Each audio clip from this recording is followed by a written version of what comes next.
오늘 본문은 이 세상의 이야기가 아니에요. 지금 요한은 하늘의 환상을 보고 하늘의 음성을 듣고 있는 겁니다. 이 시간 저는 여러분들을 하나님의 보좌로 인도할 겁니다. 4장에서 성령에 감동된 요한은 열린 하늘문을 통해서 하늘에 올라갔어요. 그리고 이제 오늘 본문 1절에서는 보좌에 앉으신 이의 오른손에 있는 두루마리를 보았어요. 그리고 2절에서는 또 다른 장면으로 옮겨져요. 힘있는 천사가 큰 음성으로 외치는 소리를 들었어요. 누가 그 두루마리를 펴며 그인을 떼기에 합당하냐? 그래서 요한이 아무리 주위를 둘러보아도 그 두루마리를 펴거나 보거나 할 합당한 자가 보이지 않았어요. 그래서 크게 통곡을 했습니다. 그런데 그때 장로 중에 하나가 그를 위로하며 이렇게 말합니다. 울지 말라.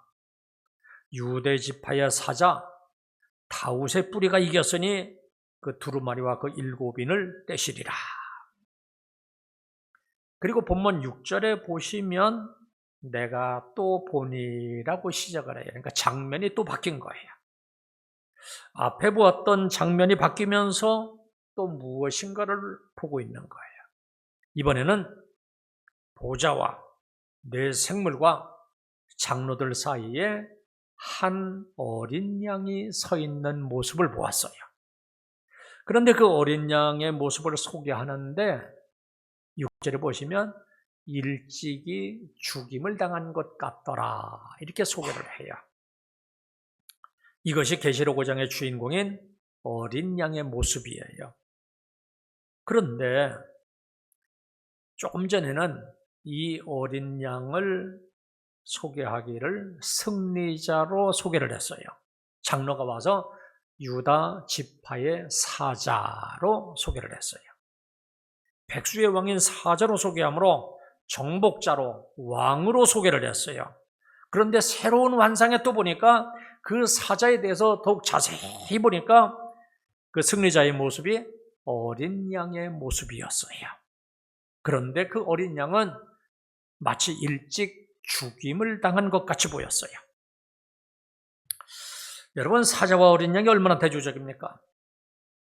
그런데 언뜻 보면 대조되는 것 같지만 사실은 서로 보완을 해주는 비유예요. 즉, 유다 지파의 사자가 어떻게 승리했는지를 보여주는 거예요. 정복자의 모습이 아니라 심판자의 모습이 아니라 일찍 죽임을 당한 어린 양의 모습을 가지고 승리를 한 거예요. 이것이 기독교의 신비예요. 우리들은 일찍이 죽임을 당한 것 같은 어린 양의 비밀을 다 알고 있어요. 요한은 죽임을 당한 사자라고 하지 아니하고 어린 양이 죽임을 당한 것 같더라고 하고 있어요. 죽은 사자가 아니라 죽임을 당한 것 같은 어린 양이 서 있더라고 했어요. 세례 요한은 예수님을 향해서 보라 세상 죄를 지고 가는 하나님의 어린 양이로다 이렇게 했는데 사도 요한은 그 예수님의 모습을 더욱더 상세하게 일찍 죽임을 당한 것 같은 어린 양이라 이렇게 소개를 하고 있어요. 우리는 이 어린 양에 대해서 별다른 느낌이나 감정이 잘 생각이 나지 않는데 유대 민족은 자기들의 역사와 의식 속에서 이 죽임을 당한 어린 양에 대해서 특별한 감정, 특별한 지식을 가지고 있어요. 이스라엘 역사에 보면 6월절 어린 양 사건이 있었어요. 하나님이 이스라엘을 출애굽하실 때 가족 단위로 양을 잡게 하시고 그 피를 문설주와 인방에 바르게 했어요. 그러면 이 죽음의 천사가 그 어린 양의 피를 보고 그 집안에 있는 장자들은 죽이지 아니하였고 어린 양의 피를 바르지 않는 애굽의 장자는 다 멸했습니다. 바로 왕의 처다들부터 맷돌을 돌리는 여종의 처다들까지 그리고 짐승의 첫 새끼에 이르기까지 다 멸했어요.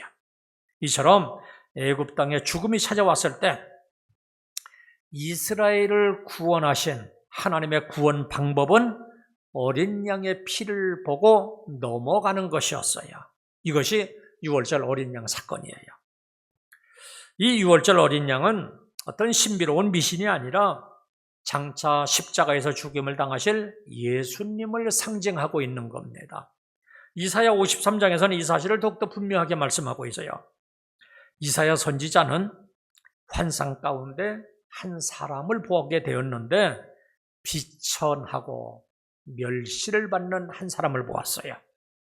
매를 맞고 고난을 당하고 모욕을 당하는 한 사람을 보면서 이사야 선지자가 이렇게 예언을 했습니다. 이사야 53장 5절입니다. 그가 찔림은 우리의 허물을 인하며 그가 상함은 우리의 죄악을 인함이라. 그가 징계를 받음으로 우리가 평화를 누리고 그가 채찍에 맞음으로 우리가 나음을 입었도다. 우리는 다양 같아서 그렇게 하여 각기 제 길로 갔거늘 여호와께서는 우리 무리의 죄악을 그에게 담당시키셨도다. 그가 곤욕을 당하여 괴로울 때에도 그 입을 열지 아니하였으며 마치 도수장으로 끌려가는 어린 양과 털 깎는 자 앞에 잠잠한 양같이 그 입을 열지 아니하였도다. 예수님이 오시기 700여 년 전인데도 이사야 선지자는 이미 하나님의 구원 방법, 승리의 방법을 환상으로 본 것이었어요. 이러한 사실이 성경에 기록되어 유대인들이 읽고 있었어요. 그러나 유대인들은 이 예언의 내용을 이해하지 못했습니다. 저들의 개념 속에 메시아는 승리자로만 자리 잡고 있었어요. 그래서 이사야 53장의 말씀을 저들이 느누리 읽으면서도 과연 이것이 누구에 관한 예언의 말씀인지 알지 못했어요. 메시아가 오셔서 십자가의 고난을 당하시고 죽으실 것이라고는 상상도 못했던 거예요. 여러분, 이것이 유대인들만의 문제인가요? 절대로 그렇지 않아요. 당시 헬라 문화권에 속했던 이방인들로서는 도저히 이것이 이해가 되지 않았어요. 더구나 로마인들은 권력을 추구하는 사람들이었어요. 자기들의 총독에 의해서 죽임을 당한 자가 하나님의 아들이라고 하는 사실을 도대체 어떻게 받아들일 수가 있겠습니까? 그런데 이것이 1세기 사람들만의 문제인가? 그렇지 않아요. 오늘날 우리들도 역시 마찬가지예요. 예수님을 믿고 예수님을 통해서 승리만을 이야기해요. 예수님을 통해서 지금 받게 될 영광만을 추구하고 있어요. 그러나 우리 기독교의 진리는 일찍 죽임을 당한 것 같은 어린 양 속에 그 진리가 감추어져 있어요. 예수님이 오시기 전에는 누구도 이 진리를 깨달아 알지 못했지만 이제는 밝히 드러나서 누구나 다 알아요. 기독교의 복음은 다스리는 자가 먼저 자기의 생명을 내어놓는 피의 복음입니다. 남의 피를 흘려서 정권을 쟁취하는 것은 세상 나라에 속한 것이고 하나님 나라의 다스리는 권한은 자기 희생에서 나오는 거예요. 기독교는 죽임을 당한 어린 양의 종교입니다. 그렇다면 일찍 죽임을 당한 것 같은 모습으로 서 있는 이 어린 양의 모습에서 우리는 진리를 찾아내야 돼요. 우리를 부르신 주님께서는 일찍 죽임을 당함으로써 승리자가 되신 거예요. 영광을 받으실 만한 왕이었지만 조롱과 멸시와 천대와 모욕을 받으셨어요. 만왕의 왕이지만 다시 말하면 세상의 대적을 그 발 아래 복종시킬 뿐이지만 권력과 세상의 희생양이 되셨어요. 이처럼 자기 자신을 철저하게 희생하심으로 승리자가 되신 거예요. 이것이 우리 기독교가 가지고 있는 독특한 복음입니다. 따라서 우리들은 먼저 된 자들이 섬기는 거예요. 높은 자가 낮은 자를 섬기는 것이 교회 안의 질서입니다. 어떤 때는 섬기는 것이 너무나도 힘들고 핍박과 고난으로 다가올 때도 있어요. 그래도 우리는 묵묵히 그렇게 해야 되고 더욱더 겸손해져야 돼요. 교만은 불치의 병입니다. 교만하면 끝이에요. 이 사실을 부활하신 주님이 친히 가르쳐 주셨어요. 누가복음 24장 26절에 보시면 그리스도가 이런 고난을 받고 자기의 영광에 들어가야 할 것이 아니냐. 이것이 복음의 핵심이에요. 우리들의 삶 속에 이 진리가 나타나야만 해요. 디모데후서 3장 12절에 보면 무릇 그리스도 예수 안에서 경건하게 살고자 하는 자마다 핍박을 받으리라. 예수 안에서 경건하게 살고자 하는 자마다 예외가 없다는 말이에요. 세상적인 눈으로 보면 이것은 약자의 모습이에요. 세상적인 가치로는 결코 그 자리에 서고 싶지가 않아요. 그러나 우리들은 그 자리에 서야 돼요. 이러한 모습으로 삶을 살아가야 돼요. 이러한 모습으로 교회에서 세상에서 섬겨야 돼요. 왜냐하면 이것이 승리의 비결이기 때문입니다. 주님께서는 이 방법으로 승리자가 되셨어요. 요한이 이러한 진리를 환상으로 보았어요. 일찍 죽임을 당한 것 같은 어린 양의 모습이 어떠한가 한번 보시면 6절을 보시면 7 뿔과 7 눈이 있으니 이 눈은 온 땅에 보내심을 입은 하나님의 7 영이더라. 7 뿔이라 그러면 우리들은 익숙하지 않아서 잘 모르지만 유대인들은 이것이 무엇을 말하는 것인가 너무도 잘 알고 있었어요. 뿔을 가진 짐승에게는 뿔이 곧 힘의 상징입니다. 신명기 33장 17절을 보시면 그는 첫 수송아지 같은 위엄이 있으니 그 뿔은 들소의 뿔 같도다. 이것으로 열방을 받아 땅끝까지 이르리니 곧 에브라임의 만만이요 므낫세의 천천히로다. 요셉의 지파를 축복하면서 그 뿔은 들소의 뿔과 같다고 합니다. 그 힘을 당할 자가 없어서 세상 끝까지 이를 것이라고 합니다. 이처럼 뿔은 능력을 상징하는 일반적인 표현이고 7 숫자라 7 뿔이라고 했는데 이 7 숫자는 충만을 의미하는 거예요. 따라서 7 뿔을 가진 어린 양은 그가 곧 전능하신 분이라 하는 것을 나타내는 거예요. 동시에 또 어린 양은 7 눈을 가지고 있었다 그랬어요. 모든 것을 다 보시고 모든 것을 다 알고 계시다는 거예요. 전지하신 것을 말씀하는 거예요. 그러니까 어린 양의 전지전능하신 모습을 7 뿔과 7 눈으로 보여주신 거예요. 요한이 이걸 본 거예요. 그러니까 일찍 죽임을 당했지만 그분은 누구예요? 전지전능하신 분이에요. 그분이 부활하셨고 성령으로 다시 우리에게 오셔서 이 시간도 능력으로서 역사하시는 거예요. 예수님을 영접하고 믿는 자마다 사단의 권세로부터 자유함을 얻게 되고 사망에서 영원한 생명으로 옮겨지게 됩니다. 사단의 종에서 하나님의 자녀로 신분을 바꾸어 주십니다.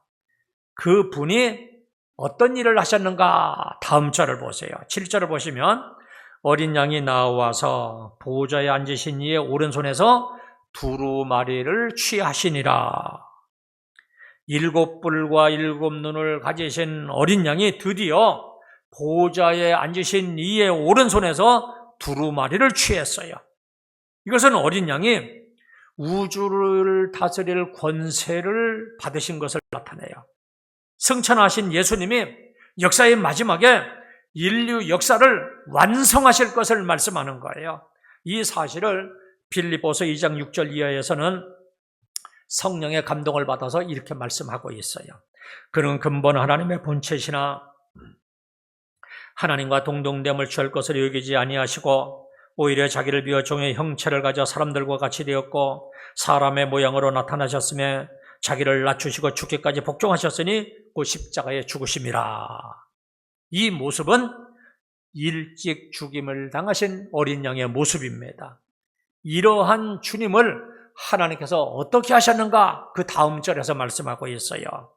빌립보서 2장 9절 이하입니다. 이러므로 하나님의 그를 지극히 높여 모든 이름 위에 뛰어난 이름을 주사 하늘에 있는 자들과 땅에 있는 자들과 땅 아래에 있는 자들로 모든 무릎을 예수의 이름에 꿇게 하시고 모든 입으로 예수 그리스도를 주라 시인하여 하나님 아버지께 영광을 돌리게 하셨느니라.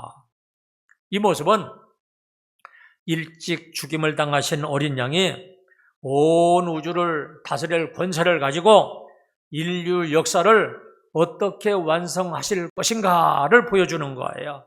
그러니까 요한은 인류 역사의 대단원을 아주 간결하게 환상을 통해서 표현하고 있는 거예요. 어떻게 표현해요? 그 어린 양이 나와서 보좌에 앉으신 이의 오른손에서 두루마리를 취하시니라. 장차 이루어질 인류 역사의 비밀이 이 한마디 속에 다 담겨 있는 거예요. 그래서 우리들은 비로소 이때서야 비로소 요한계시록 1장 1절, 요한계시록 제일 처음에 나오는 말씀을 이해할 수 있게 되는 거예요. 이렇게 기록되어 있죠. 예수 그리스도의 계시라. 이는 하나님이 그에게 주사 반드시 속히 일어날 일들을 그 종들에게 보이시려고 하나님의 손으로부터 이 두루마리의 비밀이 예수 그리스도의 손으로 옮겨갔기 때문에 이제는 이 두루마리의 비율이 모든 종들에게 다 공개되는 거예요. 마지막에 반드시 일어날, 속히 일어날 일들을 하나님이 예수님에게 계시하셨어요. 따라서 이제 아들은 받은 계시의 내용대로 성취해 가실 거예요. 이제 이 세상의 역사는 완성될 겁니다. 불의한 역사는 종결되고 새로운 하나님의 나라가 도래할 겁니다. 이 영광스러운 순간에 어울리는 반응이 뭔가 본문 8절 보세요.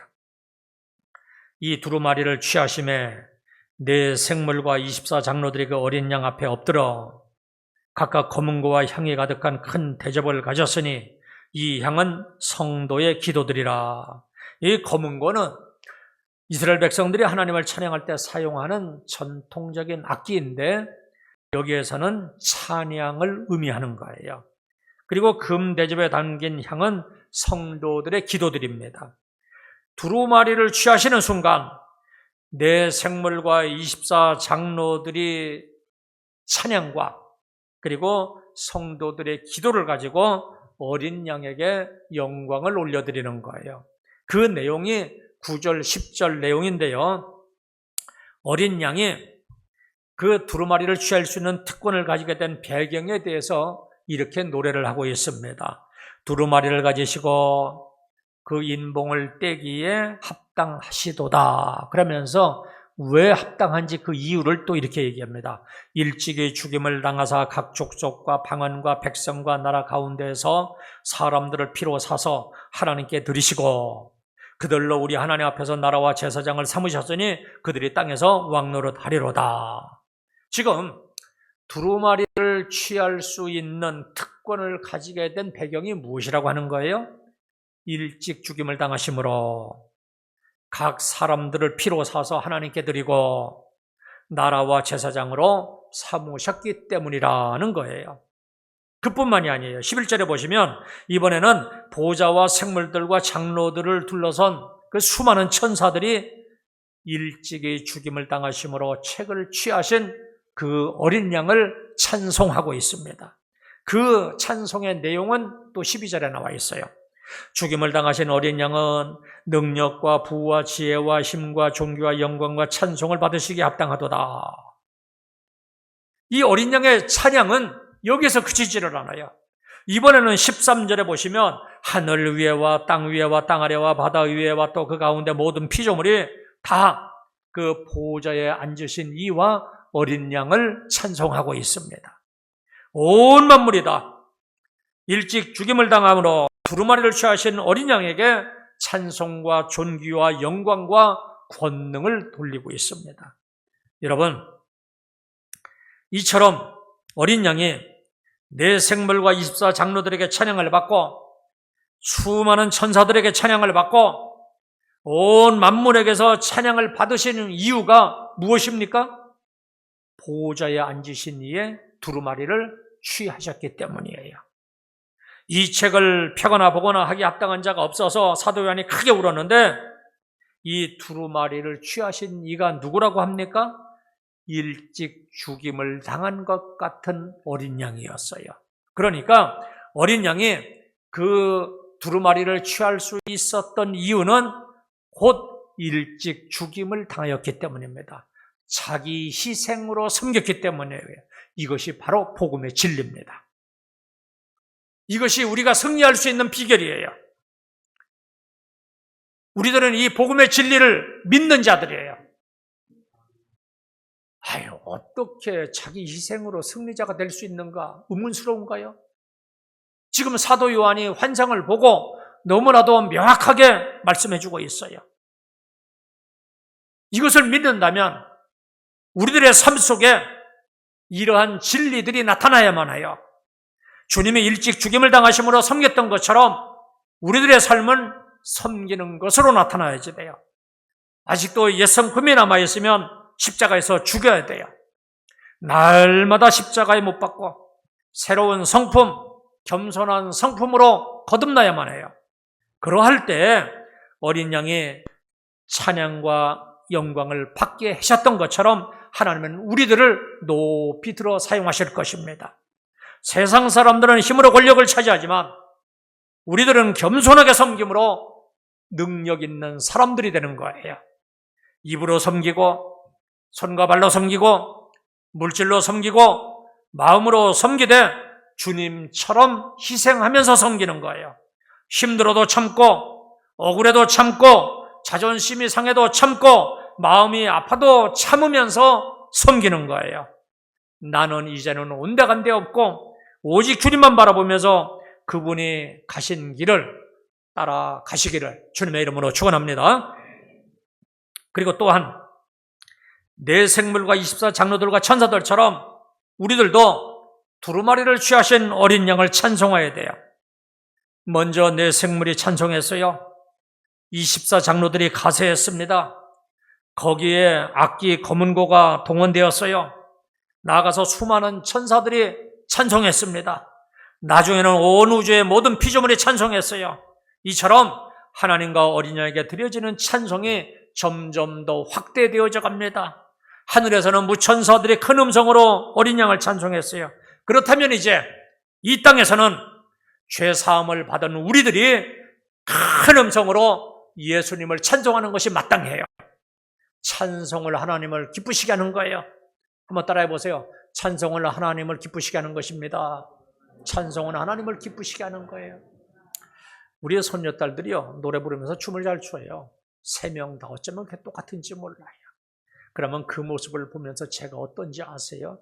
얼마나 행복하고 기쁜지 몰라요.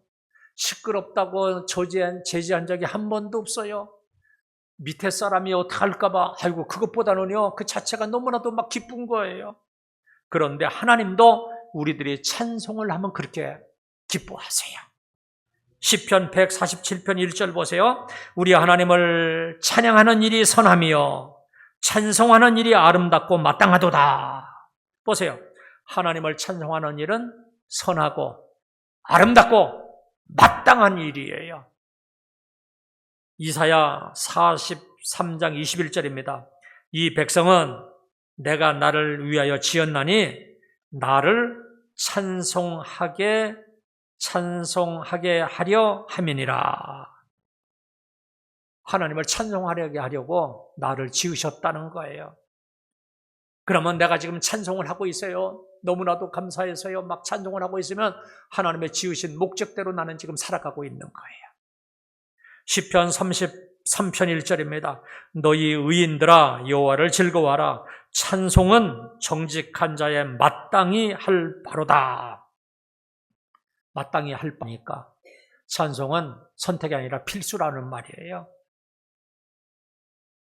저는 악기를 연주하면서 또 이 찬양을 잘하는 분들을 보면 얼마나 부러운지 몰라요. 지금부터라도 좀 악기라도 배우고 싶지만 저는 재주가 없어요. 하나님으로부터 좋은 재능을 선물로 받은 분들은 그 좋은 것을 받았으니 마음껏 하나님을 찬양하고 연주하시기를 바랍니다. 찬송은 믿음의 표현입니다. 찬송은 곡조가 있는 기도라 하는 말을 다 들어보셨을 거예요. 찬송에는 고백도 나오지요, 기도도 포함되어 있어요. 그래서 이 믿음의 찬양은 기적을 가져오는 거예요. 찬양은 능력입니다. 사도행전 16장 25절 이하에 보시면 바울과 실라가 복음을 전하다가 매를 맞고 옥에 갇혔는데 그곳에서 뭘 합니까? 찬송을 부르고 기도를 합니다. 그러자 옥문이 열리고 창고가 풀렸어요. 기적이 일어나는 겁니다. 이것이 바로 찬양의 능력입니다. 또 찬양은 두려움을 극복하게 해요. 고난 중에서도 담대하게 만들어요. 힘들 때 찬양을 하면 막 용기가 생겨요. 확신이 생깁니다. 찬양은 축복의 문을 열기도 해요. 마귀의 진을 멸하는 강력한 무기이기도 해요. 마귀가 가장 싫어하고 무서워하는 것이 무언가? 기도와 찬송입니다. 악마가 원하는 것은 어둡고 괴로워하고 탄식하는 거예요. 이럴 때 우리가 찬양을 하면 마귀의 진은 무너지는 거예요. 이 찬송은 마음속에서부터 나와야 돼요. 찬양을 할 때 정확한 음정과 박자와 또 아름다운 목소리 뿐만 아니라 기술적으로 그 발성을 하고 호흡을 하는 것이 맞아야지 돼요. 그러나 더 중요한 것이 있는데 마음의 감격도 없고 간구하는 내용도 없이 형식적으로 그저 음악적으로만 부른다면 진실된 찬송이 될 수가 없어요. 시편 98편 1절입니다. 새 노래로 여호와께 찬송하라. 무슨 의미예요? 여기 새 노래는요, 날마다 새로운 곡으로 찬송을 하는 것이 아니에요. 새 노래라고 하는 말은 살아있는 찬송을 하라는 의미예요. 새로운 마음으로 불러야 새 노래가 되는 거예요. 거듭난 사람이 부르는 찬송이 새 노래가 될 수 있는 거예요. 같은 찬송을 불러도 죽은 노래가 있고 살아있는 노래가 있어요. 성령의 감동으로 부르는 노래가 살아있는 새 노래입니다. 시편 150편을 보시면 나팔이나 비파와 수금 그리고 소구와 제금으로 하나님을 찬양하라 그랬어요. 한마디로 하나님을 찬양하기 위해서라고 하면 모든 악기를 다 동원하고 여건과 능력과 재능을 총동원하라는 말이에요. 다윗은 하나님 앞에서 춤까지 추었어요. 하나님의 언약궤를 다윗성으로 모셔올 때 얼마나 기뻤는지 그 여호와 앞에서 춤을 추었어요. 그것도 힘을 다해서 추었어요. 종교 행사 때 입는 예복, 배예복을 입고도 춤을 추었어요. 이 모습을 보고 다윗의 아내 미갈이 뭐라고 핀잔하냐면 왕의 신분을 가진 사람이 방탕한 사람처럼 자기 몸을 드러내며 춤을 추었다. 그러면서 업신여겼어요. 그러자 다윗은 이것은 하나님 앞에서 한 것이다. 이야기를 합니다. 하나님 앞에서 마치 어린아이와 같이 순수한 마음으로 기뻐서 춤을 춘 거예요. 그러니 하나님이 얼마나 다윗을 기뻐했겠어요. 아마 이번 찬양대회 때에도 율동을 하는 팀들이 있을 거예요. 하나님 앞에서 추는 것은 부끄러운 것이 아니에요. 기쁜 마음으로 하나님을 기쁘게 해드리기 위해서 춤을 추는 거예요. 아마 심사위원들도 그렇게 율동을 곁들이면 아마 보너스 점수를 더 줄 것이라고 생각을 합니다. 또 다윗은 내가 주께 감사하며 주를 찬양하겠다 그랬어요. 찬양의 대상이 누구예요? 하나님과 어린 양이라 하는 것을 분명하게 밝히고 있는 거예요. 우리 찬양은 하나님께 올려드리는 거예요. 사람들에게 잘 보이려고 하는 것이 아니라 하나님께 올려드리는 거예요. 보좌에 앉으신 하나님과 두루마리를 취하신 어린 양에게 찬송을 올려드리는 거예요. 나를 그토록 사랑하시는 하나님을 향해서, 인자하심이 하늘보다도 높으신 그 하나님을 향해서, 나를 죄에서 건져주시는 그 주님, 나를 질병 가운데서도 건져주신 주님, 내 문제를 해결해 주시는 주님, 나에게 비전을 주시고 그것을 이루어 가시는 그 주님, 내 미래를 책임져 주실 그 주님을 믿음으로 감사하면서 기뻐서 진실된 마음으로 찬양을 하는 겁니다. 이번 각기간별 찬양대회 이런 믿음으로 준비하면서 하나님께 영광을 올려드리고 찬양의 능력을 경험하는 특별한 시간들이 되시기를 주님의 이름으로 축원합니다. 이제 기도하겠습니다.